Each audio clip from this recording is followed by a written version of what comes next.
أنا اسمي صباح مصطفى، مديرة مافريكس بيبي أكاديمي.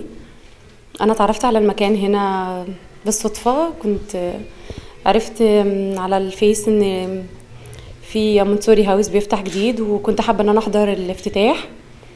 جيت اتعرفت على دكتورة هايدي، أخدت فكرة عن منهج مونتسوري. كنت بسمع عنه كتير، بس دي كانت ممكن أول مرة أخد فكرة بشكل أكبر عن منهج مونتسوري. حبيت جدا المكان، حبيت دكتور هايدي شخصيا، هي حبيبتني في منهج مونتسوري. استفدت كتير جدا من ساعة ما جيت المكان في أكتر من حاجة.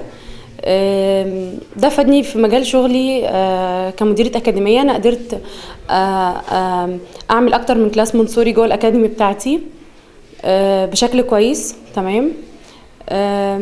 بالنسبة لي منهج مونتسوري ده من أفضل المناهج اللي ممكن أكون اتعرفت عليها في خلال 31 سنة اللي أنا عشتهم في حياتي كلها. أحب أقول لدكتور هايدي إن أنتي من أجمل الناس اللي ممكن أكون اتعرفت عليها. أنا حباكي جدا، وحابة إن أنتي تفضلي مستمرة بإن أنتي تقدمي لنا دايما كل جديد في أي حاجة تخص الطفل، في أي حاجة تخص المناهج التعليمية، أي حاجة استشارات أسرية. بشكرها جدا جدا على مونتسوري هاوس، بشكرها جدا على استضافتها لينا وعلى السيرفيس اللي كانت مقدمه لنا في المكان.